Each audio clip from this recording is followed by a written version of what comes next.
Tahun 2018 kemarin merupakan tahun pertama bagi Satrio menjadi seorang kurir paket ekspedisi di sub wilayah Magetan.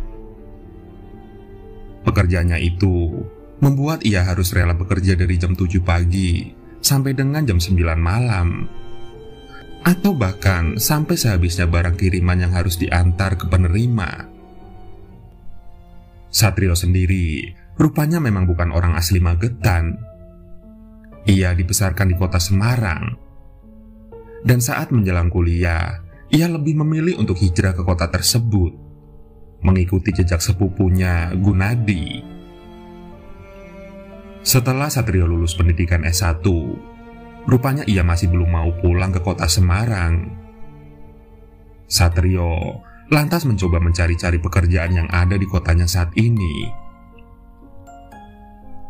Namun, karena Satrio belum memiliki pengalaman bekerja, ia hanya mampu diterima sebagai seorang kurir pengantar barang. Pekerjaannya itu tak lantas membuat Satrio menjadi kecil hati. Satrio terus menggeluti pekerjaannya tersebut, walaupun untuk penguasaan wilayah sub Magetan ia masih mencoba meraba-raba melalui Google Maps. Hingga suatu ketika, apes bagi Satrio kala dirinya diminta untuk mengantarkan sebuah kiriman paket yang alamatnya kurang jelas. Tidak habis akal, Satrio langsung mencoba menghubungi nomor telepon penerima untuk meminta share location agar bisa segera sampai di tujuan. Setelah diberi petunjuk melalui share log oleh si penerima, tapi yang terjadi, di tengah perjalanan Satrio malah bertemu dengan pasar setan. Bagaimana kisah lengkapnya? Begini ceritanya. Pagi itu, Satrio dengan semangat mendatangi kantor subwilayah untuk mengambil beberapa paket yang akan ia kirimkan. Kebetulan, Haris yang juga temannya sedang tidak masuk. Jadi sebagian paket yang dikirimkan oleh Haris diambil oleh Satrio dan Yusman. Hal itu sebenarnya sudah biasa terjadi. Jika dalam satu hari ada kurir yang libur, atau bahkan ada yang sedang sakit, mau tidak mau kurir lain harus bersedia untuk men-take over pekerjaan kurir tersebut. Singkat cerita, setelah mendapatkan sejumlah paketan yang harus diantar, Satrio dengan gesit mengirimkan satu persatu barang-barang itu. Sampai pada akhirnya, tidak terasa, terdengar suara lantunan adzan maghrib. Alhamdulillah, sudah maghrib lagi aja, batin Satrio sambil mencoba memarkirkan motornya itu di masjid terdekat. Selesai Satrio menunaikan sholat maghrib, ia kembali mengecek satu persatu barang kiriman yang masih tersisa di dalam tasnya. Masih tersisa 5 barang lagi. Tapi, di antara 5 barang ini, salah satu alamatnya tidak jelas. Ah, ya sudahlah, pikir Satrio. Antar dulu saja yang 4 ini, baru yang satunya kirimnya belakangan. Ucap Satrio sambil mencoba memisahkan paket tersebut. Seusai Satrio merampungkan pengiriman 4 paket, berarti kini hanya tersisa 1 paket yang ia rasa alamatnya sulit untuk ditemukan. Satrio kemudian melihat nomor penerima barang tersebut, yang bernama Pak Aziz. Lantas dia pun menelponnya. Halo Pak, selamat sore. Saya Satrio dari HNE. Saya mau menuju ke alamat Bapak untuk mengirimkan paket. Boleh minta tolong di share log Pak untuk alamat jelasnya? Buka pembicaraan Satrio di telepon. Oh iya boleh. Boleh Mas. Ini saya share log alamatnya ya. Cuma nanti kalau Mas sudah ketemu pertigaan, Mas langsung telepon saya saja, biar saya yang ambil di sana, jawab ramah Pak Aziz di seberang sana. Setelah percakapan tersebut diakhiri, Pak Aziz pun langsung memberikan alamat yang dimaksud kepada Satrio di WhatsApp. Tanpa berlama-lama, Satrio langsung menuju ke alamat tersebut. 10 menit waktu yang telah ditempuh oleh Satrio. Namun menurut aplikasi, kurang lebih masih ada sekitar 15 menit lagi agar bisa segera sampai di tujuan. Saat di tengah perjalanan, entah mengapa sinyal Satrio tiba-tiba hilang. Akhirnya, ia hanya mencoba mengingat kembali arah yang dituju adalah masih menuju ke arah selatan, sepanjang 6 kilometer. Satrio terus mencoba mengikuti jalan yang perlahan semakin menyempit dan melewati perkampungan demi perkampungan. Sempat beberapa kali Satrio bertanya kepada warga sekitar, dan jawabannya masih saja sama. "Terus lurus saja mas, ikutin jalan ini, nanti mas ketemu pertigaan yang dimaksud," ucap mereka. Perasaan Satrio mulai tidak karuan, manakala setelah ia melewati perkampungan warga, suasana jalan menjadi begitu hening dan sepi. Ditambah lagi, langit sudah gelap serta jam di tangannya menunjukkan pukul 8:30 malam. Ia sempat berniat untuk membatalkan pengirimannya hari itu, tapi karena sudah kepalang tanggung, mau tidak mau Satrio kembali melajukan motornya ke alamat Pak Aziz. Jalan setapak terus Satrio lalui, sampai pada akhirnya ia menemukan kerumunan warga yang setelah didekati, ternyata itu adalah pasar malam. Satrio seketika memelankan laju motornya, menembus keramaian jalan pasar malam tersebut. Pandangan matanya terus mengamati sekelilingnya. Pasar malam tersebut nampak seperti pasar malam pada umumnya, dengan berbagai pedagang yang menjajakan dagangannya di emperan jalan beralaskan goni. Satu persatu lapak dagangan itu Satrio amati dalam-dalam. Satrio mulai merasa heran ketika mengamati para penjual yang menjajakan dagangannya itu berupa bangkai burung gagak yang sudah membusuk, bahkan dikerubungi oleh lalat. Ada pula pedagang yang menjual satu bak gumpalan darah yang masih segar, dan baunya benar-benar anyir, sampai Satrio merasa mual. Satrio masih saja penasaran mengamati satu persatu lapak jualan yang berjajaran di sepanjang jalan. Ia kembali menemukan keanehan demi keanehan, yaitu penjual yang menjajakan dedaunan kering. Tapi anehnya, barang-barang yang aneh di pasar tersebut masih saja ramai dikerubungi oleh para pembeli. Bahkan, Satrio menyaksikan ada beberapa lapak jualan yang menjajakan bongkahan batu biasa, serta bunga-bunga yang sudah layu dan hampir mengering. Merasa ada hal yang aneh, Satrio ingin segera meninggalkan pasar tersebut. Ia memilih untuk bertanya sekali lagi jalan menuju ke alamat yang dimaksud. "Permisi pak, alamat desa Wonoharjo, apa benar ya ke arah sana?" tanya Satrio sambil mengarahkan telunjuknya. Jawab seorang bapak-bapak parubaya tanpa ekspresi. Satrio mulai agak begitu ngeri saat melihat wajah bapak-bapak di hadapannya itu benar-benar sangat pucat membiru layaknya seperti mayat yang sudah berhari-hari tidak dikuburkan. Satrio yang ketakutan langsung kembali menjalankan motornya, menembus keramaian pasar yang rupanya baru kini Satrio sadari wajah mereka semuanya pucat, baik si penjual maupun si pembeli. Astaga, ini pasti pasar gaib. Ya Allah, tolong lindungilah hambamu ini, batin Satrio sambil mengumandangkan sholawat Nabi di dalam hatinya. Seperti mengerti apa yang sedang Satrio rasakan, kini semua mata orang di dalam pasar itu tertuju pada Satrio dan motornya. Satrio saat itu benar-benar merasa kikuk, tangan dan kakinya gemetar ketakutan. Ia sudah mencoba melewati pasar tersebut, namun entah mengapa Satrio seolah hanya berputar-putar di dalam pasar tersebut. Dilihatnya kembali penjual-penjual barang-barang aneh seperti burung gagak yang telah membusuk dikerubungi lalat, segumpalan darah segar di dalam bak, dedaunan kering, bahkan ada pula yang menjual sejenis kotoran hewan.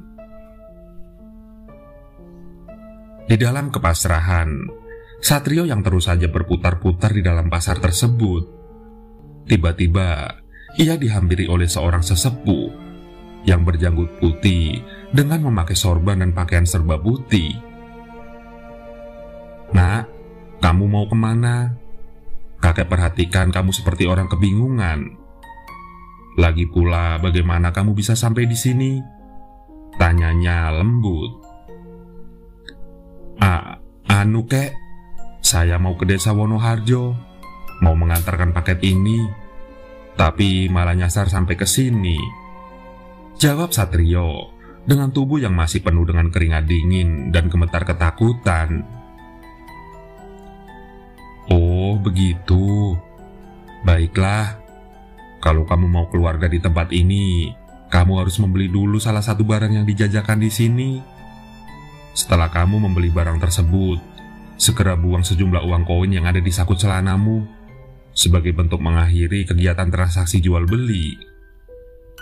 Jika sudah, segeralah pergi ke arah barat, dan jangan kamu melihat ke arah belakang," ucap kakek tersebut sambil menunjukkan arah.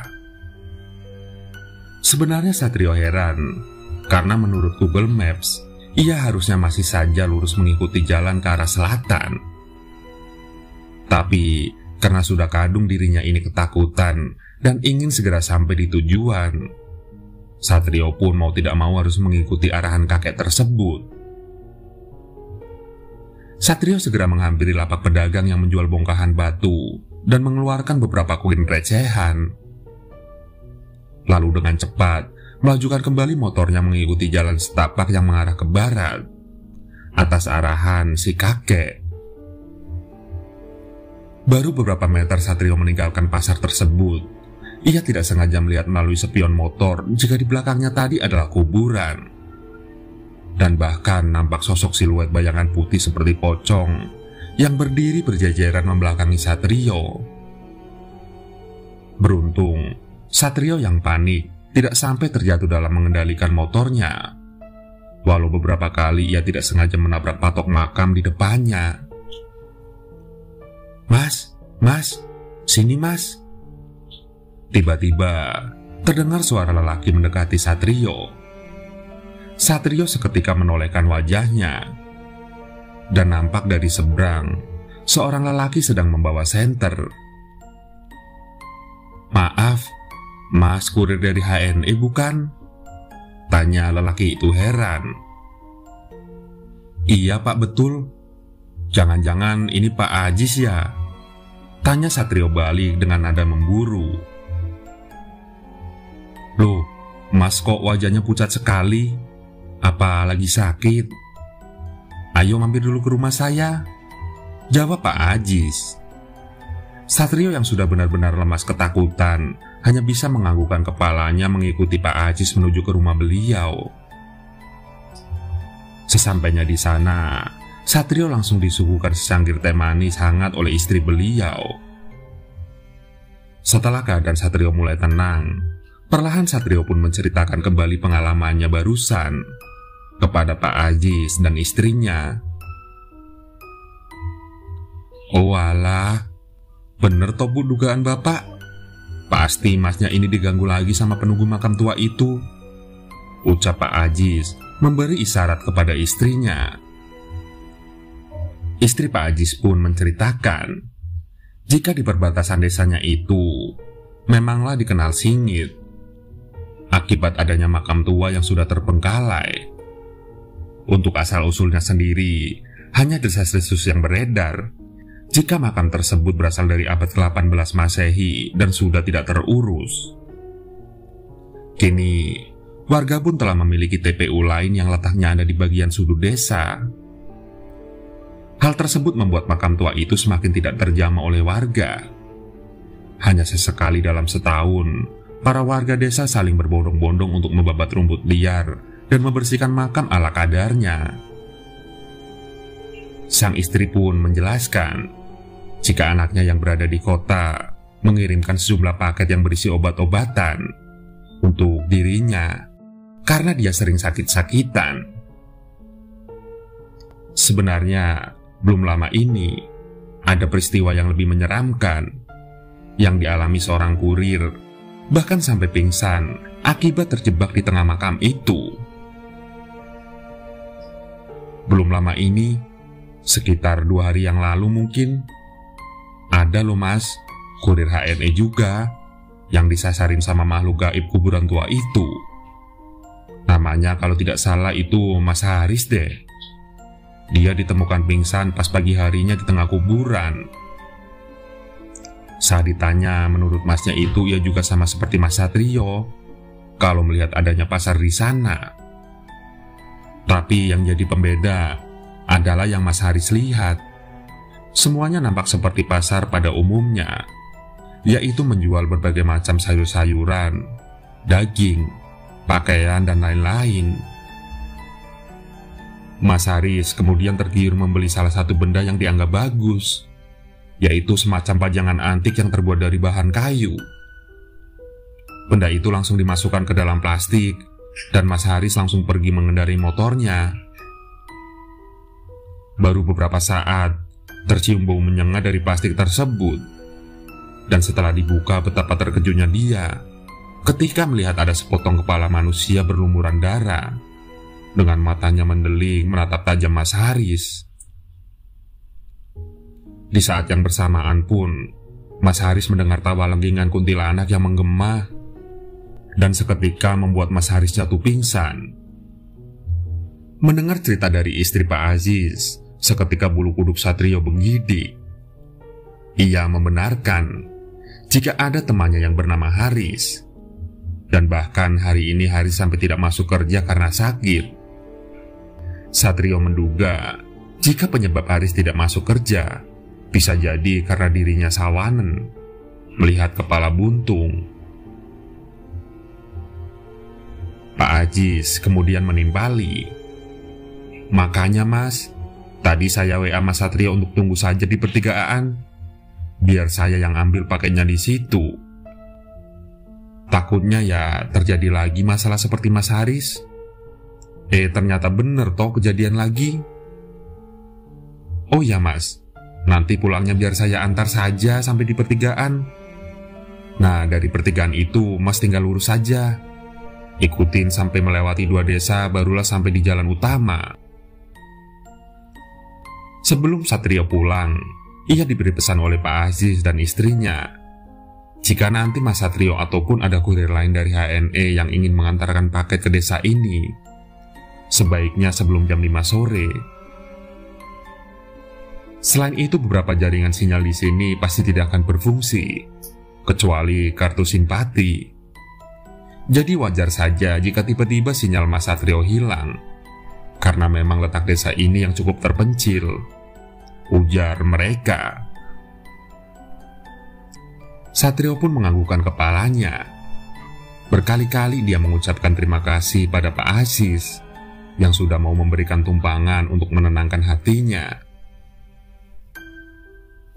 Akhirnya, Satrio membagikan pengalaman menyeramkannya itu kepada teman-teman lain, agar mereka tidak merasakan hal yang sama dengannya. Dan sejak saat itu, jika ada pengiriman paket ke desa Wonoharjo, pasti akan didahulukan, agar tidak menemukan lagi kejadian-kejadian mistis seputar perbatasan desa Wonoharjo yang dikenal wingit.